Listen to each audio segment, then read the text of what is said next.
Phil Simon, welcome to the conversation today. Hey, John, thanks for having me. It's a pleasure to be with you. I'm south of Salt Lake City. You're joining us from the Gilbert, Arizona area. And today we're going to be talking about your recent book, The Nine, The Tectonic Forces Reshaping the Workplace. And as we were talking in the pre-interview, I think it's about the 1 year anniversary of the release of the book. So I'm excited to talk with you and unpack those 9 elements and explore like where you feel like things are a year later in terms of some of the predictions and the different forces that you see shaping the workplace. As we get started, I wanted to share Phil's bio with everybody. Phil Simon is a sought-after speaker, recognized authority on technology, collaboration, and the future of work, and he advises companies on how to use technology. His previous books include the award winners Reimagining Collaboration, Message Not Received, and The Age of the Platform. He is also the author of Zoom for Dummies and Slack for Dummies. You've done a lot of cool stuff, Phil. I'm just going to pause there. Anything else you would like to highlight by way of your background, personal context before we dive on in? That pretty much checks a lot of boxes. I guess that I'm either very curious or, to use a 50-cent word, peripatetic. I, in a way, admire people who could focus on one particular thing the whole career. To me, I'm always curious about how one thing affects something else. So if it seems like I'm a little bit all over the place, it's just because I'm naturally drawn to adjacent areas. But it's not like I write books about French poetry or the Utah Jazz. Very good. No, I hear you. That resonates with me. I don't know if it's like my squirrel mentality where I'm just like my attention gets drawn in different places, but I see a lot of things that are adjacent, a lot of I like to think of myself as an interdisciplinary kind of guy, which brings a lot of different connections. And sometimes I end up going down a path that's a little bit odd. But most of the time I find them to be quite complementary to each other. And it certainly satisfies my need for learning new things and trying new things and all of that as well. Well, one of the things I like to ask authors when I have them on the podcast is just like, why this book? Why now? Now, when I say why now, it's a year after the initial release of the book, but the topics are all still very timely. What really drove you to write this at this point in time? Think it was Toni Morrison, John, who famously said, if the book that you want to read doesn't exist, you have to be the one to write it. Go back to, seems like a million years ago, but late November 2022 when ChatGPT dropped. And I Yeah. immediately, like a lot of people, said, this is a big deal. I think it took 5 days for ChatGPT to reach 1 million users, which completely crushed, Facebook, the iPhone, Google going back to 1998. And I thought this is a big deal. And I'd been thinking a little bit about some of the trends that were percolating through the workplace. But my previous 3 books on the future of work, Reimagining Collaboration, Low Code, No Code, and Project Management Hybrid Workplace, really went deep into one area. But I was curious about more of a survey book that could possibly cover everything about any one of these topics, much less all of them. So I decided to put it out there because I did think that we were not at a high level reverting to the pre-COVID workplace, as much as people like Elon Musk wanted to pretend that COVID never happened. Just too much had changed for too long. Too many of these shifts were taking place, and the interrelationships between and among these forces just fascinated me. And we could talk for hours about those. So I guess I was curious enough to give it a go and see if I could tie together what might seem like a bunch of disparate trends, but I would argue are all very much related. Yeah, absolutely. And I agree. I think these are all very much related. So let's go ahead and start there. And if you can start by just outlining the 9, and then we can start to kind of one by one go through them briefly and talk about where you feel like things are at today. Yeah. So the first chapter of the book starts with employee empowerment, and then it goes to dispersion, people working remotely. Again, that hasn't stopped, although maybe it shifted a little bit back towards employers getting people to the office. Yeah. Inflation, I saw that the numbers had actually increased a little bit, despite the fact that a lot of people said it's only a matter of time before we're going back to 2%. I disagreed. Looks like I might have gotten that one right. Then we have automation, which we could talk a lot about. Certainly generative AI tools. I mean, ChatGPT is not the only pretty girl at the dance. There's Claude, there's Google Gemini, which used to be Bard, there's Perplexity, there are dozens of other tools. It's impossible to keep track of them. Then you've got blockchain, Immersive tech. Certainly, I think it was maybe 7, 8 months ago that Apple released the Vision Pro. We could talk a lot about that if you like. And then you've got unhealthy analytics, and then finally fractions. So those are the 9 in a nutshell, and feel free to take that in any direction you want. Yeah, thank you. And as I think about, some of these trends, like you say, what was it, a year and a half ago now, with the launch of ChatGPT, that really did cause quite a bit of a shakeup. I'm a professor, that's my full-time gig, and certainly, like, almost immediately there were all these, debates and consternation within higher education, within universities, and certainly within in my university space. People were like, the age of the university's dead. What are professors going to do now? Like, are all this was all the initial conversation, fear mongering, really, around it, because what we've seen over time is that, just like anything else, just like the internet was, just like the personal computer was, just like any other technology, ChatGPT is a great tool, that, if learned how to, be leveraged ethically, can really support and enhance both what we do in our jobs as professors, but also how we help students learn, and how students can learn to utilize the tool in a ethical way. And so I look a year and a half back and thinking about where the common conversations were around that time versus today, and I think there's still some fear, but I think largely people are recognizing, oh, this is actually something that could really benefit. And of course, is it going to shift the way we do things? Of course. One of the things that I've said to many of the faculty is, if you're teaching a class and you're giving an assignment to a student that can easily be completed by ChatGPT, then it's a crappy assignment and you shouldn't be doing it anyways. And so all it does is force us to up our game a little bit, and be more compelling in the types of courses we design, and the experiences and the learning activities that we provide to the students. And overall, like, that's a higher ed kind of application. But overall, I see the same thing happening in the corporate space, in the government space, in the nonprofit space, that people are starting to realize we can leverage these technologies. And you listed several of them in the 9, of these various technologies that, yes, are they disruptive? Yes. Are they a little bit scary to some people? Absolutely.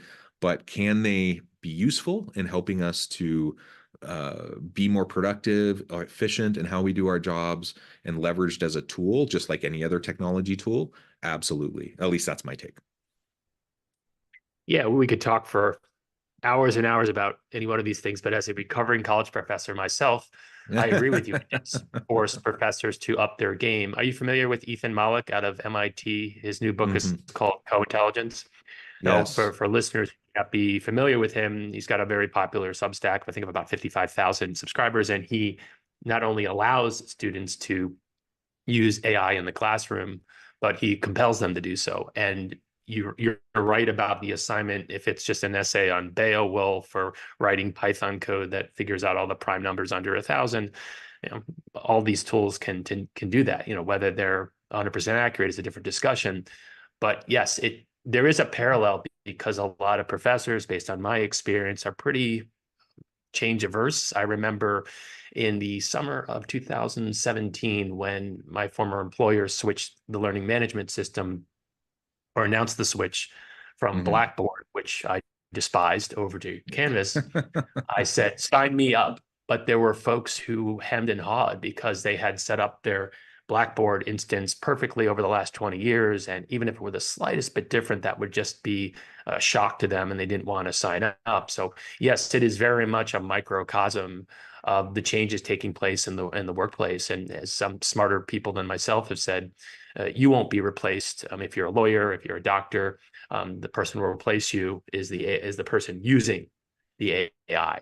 So I agree, they are very powerful, but also very dangerous and scary. And we could talk about deep fakes and the need for tools like blockchain to prove provenance, but there's so much to unpack. I just thought that the individual technologies or directions might change a little bit, but Yeah. these trends, these forces, are only going to accelerate. And I just didn't see a book out there like it. Yeah, absolutely. And I completely agree, along the lines of that acceleration. I think that the COVID pandemic really pushed a lot of people, a lot of organizations even further towards that acceleration even faster, where, we really didn't have a choice. I mean, there were organizations that were entirely remote first organizations pre-pandemic. There were people that had been working remotely for decades pre-pandemic. And there were technologies, a lot of the same technologies that we started to embrace during the pandemic existed pre-pandemic. So it wasn't that all of a sudden, there were all these new things, though new things did develop out of necessity, but we had them. It's just there wasn't mass adoption, but the pandemic kind of forced organizations and people into mass adoption of various technologies that had been in place. And people who were resistant very quickly realized, oh, this is actually a great tool. Like, I can use this. It's super helpful, blah, blah, blah. We could go on about that all day. Come back after the pandemic, though, and you feel this pendulum swing of many leaders, especially kind of more traditional, often older leaders, who really just kind of want to go back in time. They want to pretend like the pandemic didn't exist. They want, that's why we hear a lot of these kind of edicts of return to office mandates that are coming out in a lot of organizations. And sometimes it makes complete sense. Don't get me wrong. I mean, I'm not against working in the office. I'm in the office right now, but it's the blanket mandate saying everyone universally come back. It's a very odd thing to me that after a period of time where we saw so much volatility, the necessity for rapid pivoting and adjustment, that now there's kind of these universal one size fits all, everyone come back or else you're gone kind of mandates. And it's just, in my mind, kind of putting the head in the sand. And it's like a huge overcorrection and pendulum swinging back towards the way it was pre-pandemic. And you highlighted one of the technologies that you talk about in the book, blockchain. So, for example, well, maybe I'll ask you to go into that a little bit more. But I like how you just mentioned the role of something like blockchain in really making sure that we have data security and understand what we're looking at in the world of deep fakes, in the world of AI generated content. This is probably more important than it's ever been. You need to be able to verify things, though that seems to be trickier and trickier. Blockchain provides a solution to that. So can you tell us a little bit more about that? Yeah, it's fascinating to me, John. So many people conflate cryptocurrency, particularly Bitcoin, with blockchain. And in fact, if you read Nakamura's white paper from 2008, he talks about a block-based security system, but doesn't actually use the term blockchain. So the way I look at it is this. To me, it is insane that I might go to a doctor's office or a dental office, and if I move from Vegas to Arizona, like I did a few years ago, I have to fill out forms. That to me makes zero sense. It's 1940, 1950, things haven't changed. Why isn't there a way, and there is, for me to grant someone the access that they need in a safe and secure fashion? If I'm selling a home, why isn't there a way for me to prove beyond any doubt that in fact I did have the roof replaced or whatever? And blockchain absolutely allows for that type of thing. And it's absolutely essential. I know that it kind of took a little bit of a dip, but again, I do think it's overgeneralizing to conflate it with Bitcoin, but I think it was $64,000 at the time of this recording. It was over at 70. So and Adobe's working on this with Microsoft creative credentials, basically ways to verify that so-and-so said whatever or did whatever, and you are actually buying what you think you're buying. And the implications, forget the future work, just not devolving into anarchy, I think are essential. So I think the goal with that particular chapter, and a couple of people said some very nice things about how I was able to explain it in plain English, basically this distributed immutable ledger that you can verify that something actually happened. And go back to remote work for a second. Yeah, I wrote this code. Well, can you prove it? Especially if people aren't working in the office. Go back to what you said before. You're really hitting on trust. There was a SHRM study I quoted in a previous book about how something like 72% of middle managers want everyone back in the office. Why? They don't trust them. They have to prove what they're doing. That's fundamentally what we're talking about here, even though people proved through the pandemic that they were able to work remotely. Now, does that mean that no one ever comes to the office? No, it's really difficult to be a security guard from home, right? It's difficult to prepare food if you're a chef, but I do think that there'll be some sort of detente, but to me, the elephant in the room is commercial real estate. So companies, when they say, and there's a great Bloomberg article about a year ago on this, we need people back in the office. Well, is it because we want them to be collaborative and productive, or is it because they're actually in certain cities, massive tax breaks to folks when they get a certain percentage of employees in the office every day? Now, to me, the rubber will meet the road when those commercial real estate leases are up.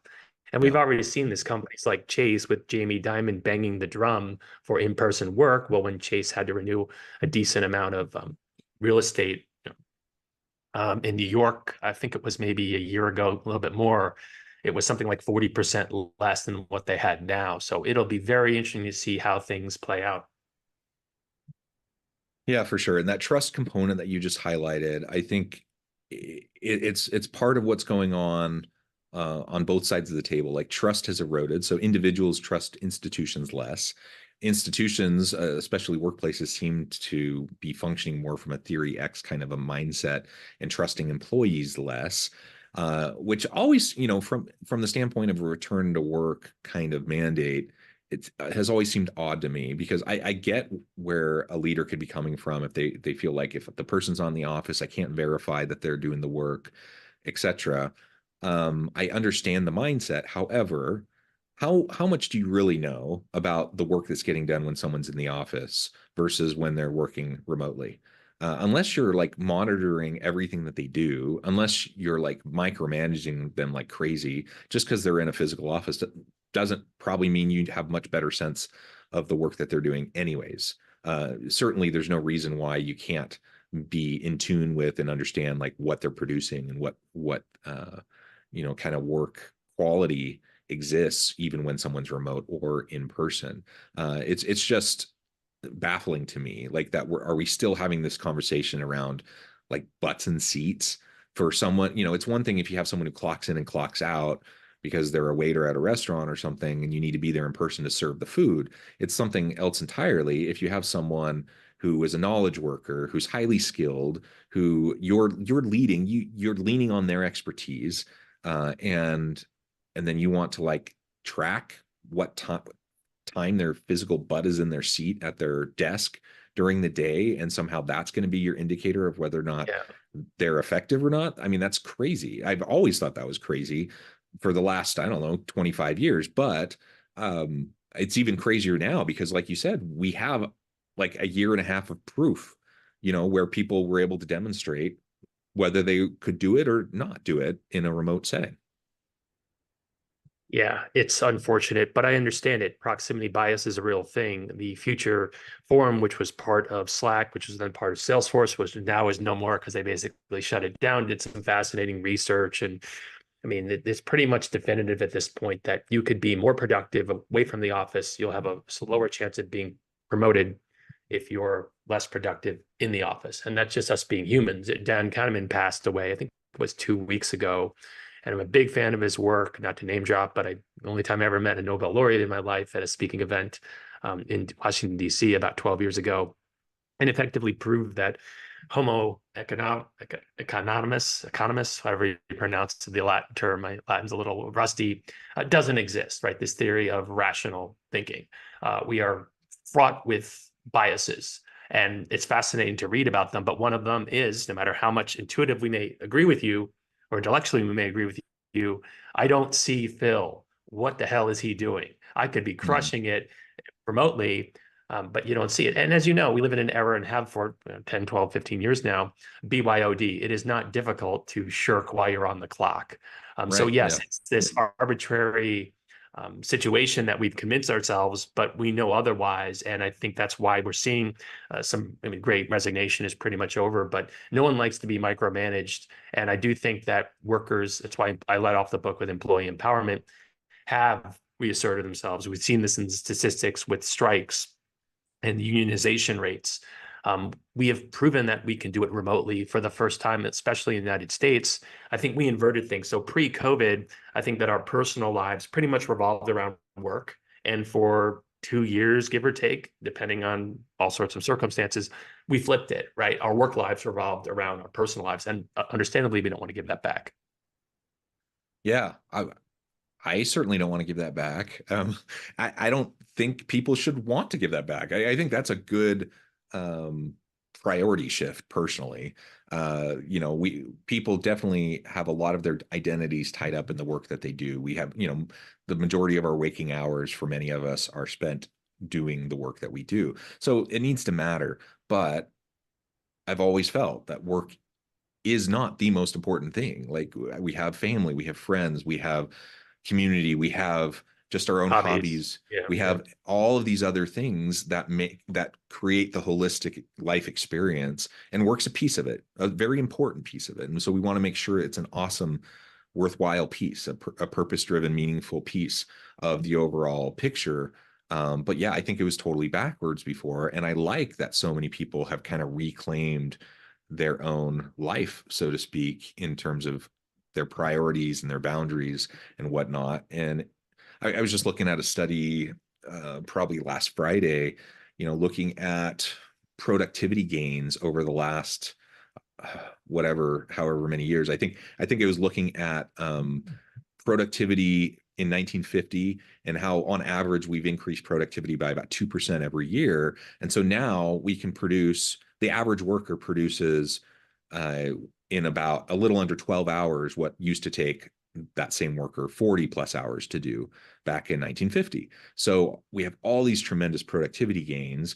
Some researchers had predicted that because of that, we would start to see reduced work weeks, reduced hours, and that we see that in some parts of the world, but we also see in the US, for example, while there's some talk around it, for the most part, I don't see any employers being willing to all of a sudden have their workers work 20% less and still pay them the same salary, even though their productivity is so much higher today than it was 10 years ago, right? And so sharing those productivity gains is not something I see organizations super eager to do, yet employees, workers, recognize what's being expected of them today compared to 5-10 years ago, and largely are just saying, no, I'm not putting up with this anymore. Depending on the ebbs and flows of the labor market, sometimes workers have more power than others, and right now it's less than it was a year ago. But we know that we're in a time of labor shortage generally. We know that we're in a time of skills gaps generally across many industries and sectors, in particular types of STEM fields and such, that we're just going to continue to have a shortage. And because of that, I think organizations are going to have to refine and revise their people management approach, so if they want to attract and retain the best people who can help them produce great stuff, great products and services for the market.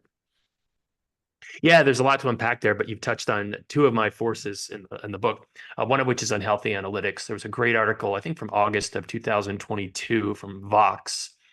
Um, and the premise was everyone likes to talk about productivity, but nobody can define it. And in the book, I quote Goodhart's Law, which is one of my faves. It's a little obscure, but in effect, the minute that you decide to measure someone on X, X ceases to become an effective measure. And there are all Yeah. sorts of examples, right? If in public schools, it's all about graduation rates. Well, as a former college professor, and we're, let's say, evaluated on student evals, right? It's pretty easy to get a good eval, just make it easy, but they don't really learn anything. The other thing, and I generally agree with you, when it comes to, and then there are a few companies that have said we are going to give you 5 days worth of pay for 4 days worth of work, but you're right, they are the exception rather than the rule. I have seen, and this is just anecdotal, I'm unaware if they exist, I'd love to see them, of any kind of studies or surveys or research around the rise in fractional leadership. A friend of mine actually just took a job for 3 days a week as a fractional chief product officer. Now, yes, part-time work, going back, moonlighting many years, decades. But we typically haven't seen that at a senior level. Now, no one's saying that Alphabet or Microsoft says, you know what, we only need a CFO 2 days a week. That's nonsense. Those are extremely valuable companies. But, especially when you throw in AI, could you get, 90% of the juice of a full-time person for only 3 days a week? And if you're a 300-person company that can't really afford to pay someone $400,000 a year for a chief marketing officer role, maybe this is kind of a bridge for now. And especially if you toss in remote work, with dispersion, people can, call in if they have to on a day they weren't supposed to work. They don't have to get on a plane. They'll have to drive to the office because inflation's still an issue. Yeah, they're just, it's really fascinating to me talking to folks about these forces and how they collide. Yeah, yeah, absolutely, Phil. Well said. This has just been a great conversation. We've only scratched the surface of what you unpack in your book, but I know at the time I need to let you go. Before we wrap things up for today, I wanted to give you a chance to share with the audience how they can connect with you, find out more about your work, where they can find your book, and then give us the final word on the topic for today. Yeah, philsimon.com. You can find me also on LinkedIn. But yeah, I'd love to hear from readers. I tried to cover a lot of ground. I think it's by far my most ambitious book. And yeah, every time I see a study on LinkedIn or Wall Street Journal or New York Times, I'm just very my mind's always thinking about how does this, it's basically like what do they say, a balloon? You squeeze one Hmm. part and another part of it is there. So yeah, I hope people will check it out. I do think it's my best work to date. Wonderful. Phil, thank you so much. It's been a pleasure. I encourage the audience to reach out, get connected, find out more about what Phil can do for you. Check out the book. And as always, I hope everyone can stay healthy and safe, that you can find meaning and purpose at work each and every day.